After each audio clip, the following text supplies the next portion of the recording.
Ladies and gentlemen, boys and girls, children of all ages, welcome to Robert's Sports Show. I'm your host, Robert. All right, NASCAR Cup Series, the 28th annual Brickyard 400. Yes, returning to the Oval at Indy. I am a fan of the Oval at Indy. I'm also a fan of the road course. The fact that we have the two different tracks here at Indy, just like we do at Charlotte, just like we do at Daytona. I like the option of running both tracks. I like the fact that there's options there to go to Indy twice, go to Charlotte twice, go to Daytona twice. I don't think we need certain tracks on the schedule with two races. Just my opinion. So, all right, Brickyard 400 preview. We never had a Generation 7 car on this track, except for a tire test, tire test, and then practice and qualifying. So we have no idea how this car is going to race. So 400 miles, 160 laps, 3 stages, 50, 50, and 60. So, some nuggets of things have happened at Indy over the years. 20 drivers have raced both the Indy 500 and the Brickyard 400. 6 of them have done it in the same season. 5 drivers have won from the pole. Last, 2019, Kevin Harvick. 3 drivers have won the Daytona 500 and the Brickyard 400 in the same season. Last time that was done was 2010, Jamie McMurray. 9 drivers have won the Brickyard 400 and the championship in the same season. From 1998 through 2001, those 4 seasons, it was done every year. 98, 99, 2000, 2001, twice by Jeff Gordon. 2006 through 2008, 3 of those 4 years, Jimmy Johnson won the Brickyard 400 and the championship. 2003 through 2014, 12 straight seasons, Chevrolet won the Brickyard 400. 2008 through 2020, 3 straight years won by Ford. The 24, and Jeff Gordon won 5 times the Brickyard 400.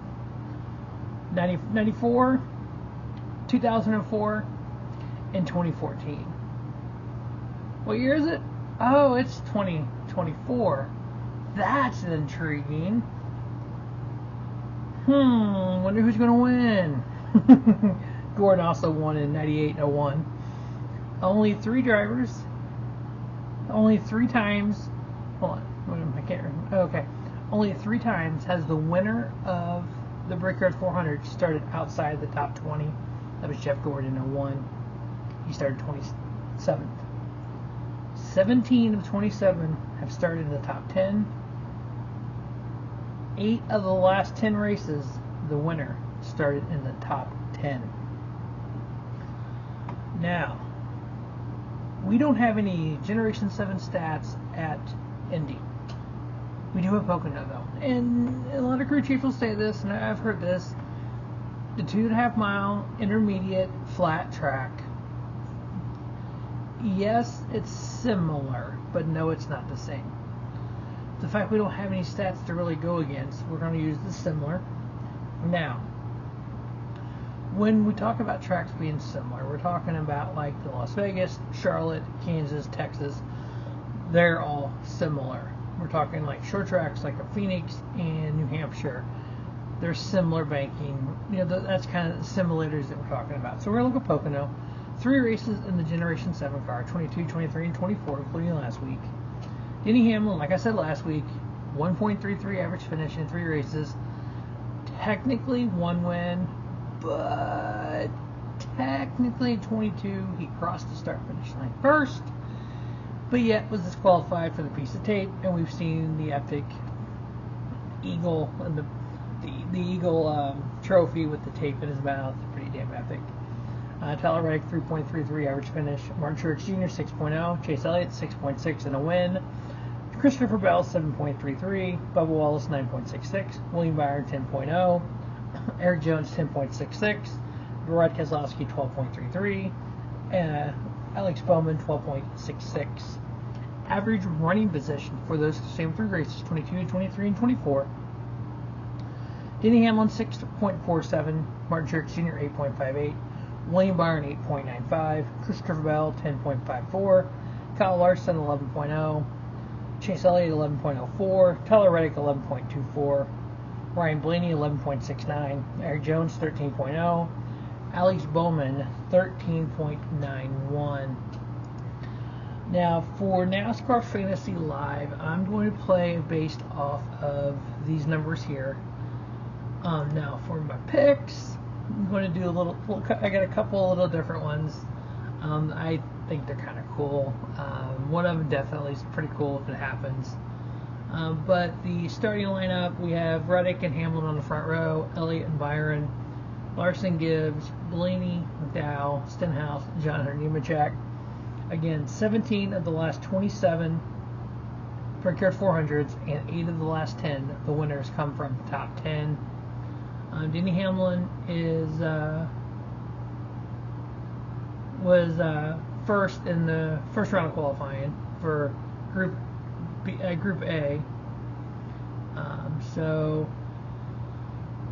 this just has the qualifying on it.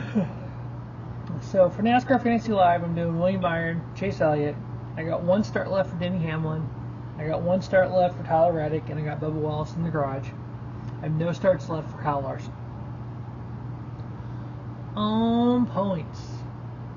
Okay, so the starting lineup, we went through the top 10 already. Austin Dillon starting 11th.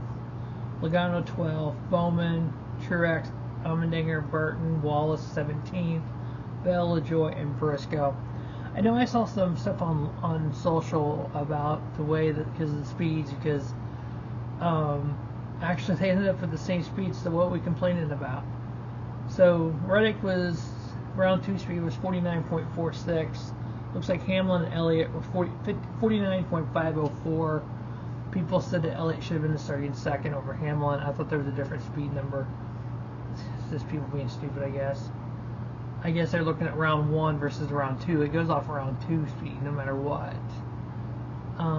Byron, yeah, so the only one you could really talk about would be McDowell and John Hunter and Stenhouse. But anyway, Group A sets the outside line. Group B sets the inside line. So, I mean, it's pretty straightforward. And then whoever's on the pole gets to pick inside or outside.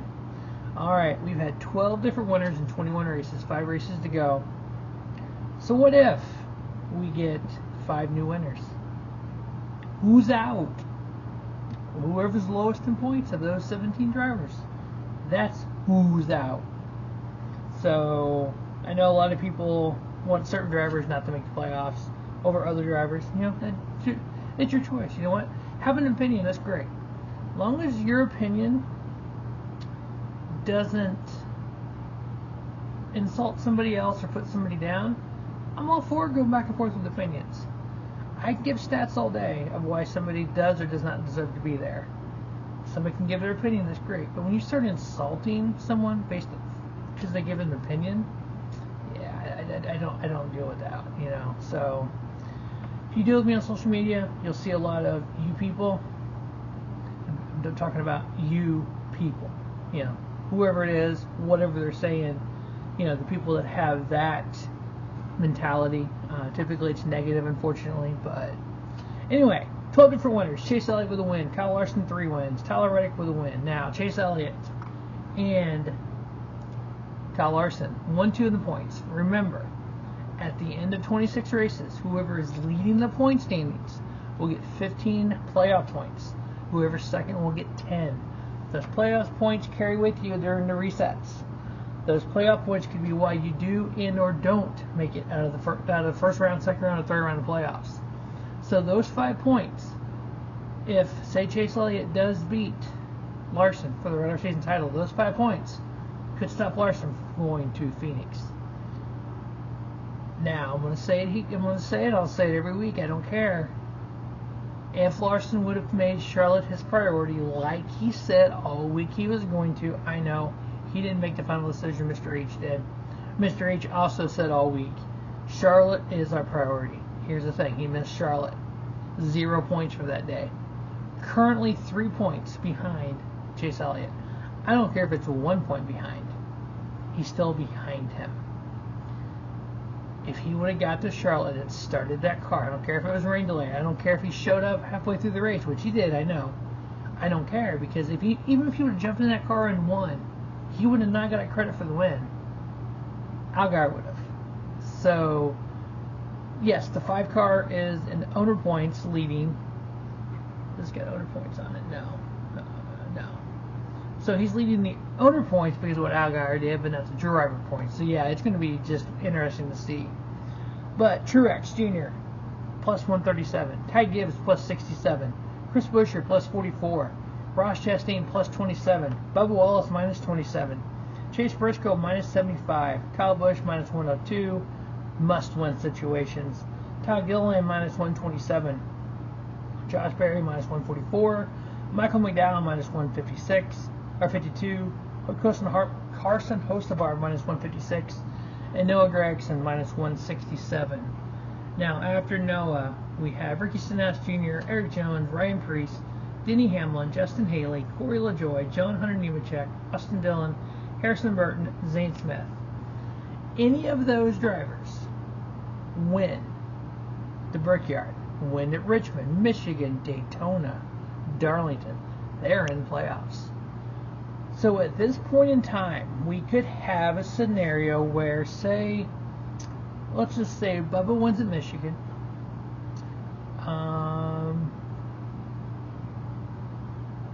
Carson Hocevar wins at Daytona. Eric Jones wins at Darlington.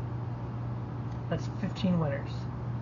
That means Truex, Gibbs, Buescher, Chastain, one of those will make the playoffs. 3 of them won't. That'll make that cut line come Darlington super nuts. Especially if you're a, say, let's do it the way it's sitting right now. You're Ty Gibbs and you're behind Martin Truex Jr. Eric Jones goes out and is leading the race. Are you going to be close enough to get to Truex that if you turn him and you can make the playoffs and he won't? Yeah, I mean, so there's so many things can happen. That's what makes us so exciting. But the 4 picks to win the Brickyard 400, you got to go with 24, William Byron. Again, Jeff Gordon, I was a Jeff Gordon fan, won in 94, 2004, 2014, the 24 and 24, let's go. Denny Hamlin, he's never won the crown jewel at Brickyard 400. It is, yes, is considered one of the crown jewels. He's won Daytona multiple times. He has won Charlotte multiple times. He's won the Southern 500. He's never won the Brickyard. And he's never won a championship. 9 times the driver won the Brickyard and went on to win the championship. So it could be lucky for Denny. Then my off-the-wall pick is kind of Chase Briscoe. Then here's why. Indiana boy. Grew up winning a race at Indianapolis. Got the cup, taken over for the great Tony Stewart. His hero, Tony Stewart, driving his car. Tony Stewart won the Brickyard 403 times. Tony Stewart became a co-owner with Gene Haas. He picked the number 14 because of his boyhood hero, who was pretty darn good at Indy himself, the one and only A.J. Foyt. Tony Stewart went from Joe Gibbs Racing to help form Stewart Haas Racing. Chase Briscoe, driving for Stewart Haas Racing, is already signed, sealed, and delivered to go to Joe Gibbs Racing next year. Tony Stewart never won for Stewart Haas Racing. He won for Joe Gibbs Racing. What if Chase Briscoe wins for Stewart Haas Racing but doesn't win in Indy, I'm talking just Indy and Brickyard, for Joe Gibbs Racing? So the fact that Chase Briscoe drives the 14, grew up idolizing Tony Stewart,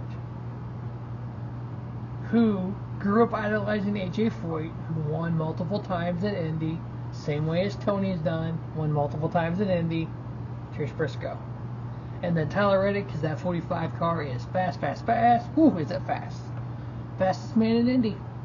So yeah, William Byron, Denny Hamlin, Chase Briscoe, Tyler Reddick, they all come with a unique story. They all would be just an amazing atmosphere if they were to win. Chase Briscoe wins, sitting 18th in points, moves himself into the playoffs, does it his last year at Stewart Haas Racing. Could be Tony's last win as a car owner in the 14. Celebrate with his hero, who celebrates with his hero. Yeah, just let's do it, guys. So that is the preview of the 28th annual Brickyard 400. the 30-year anniversary of NASCAR coming to Indy, the hallowed ground of the Brickyard. As always, thanks for watching the Robert Sports Show, and don't just have a great day. Have a spiffy day. Robert Sports Show, your YouTube leader in sports town content.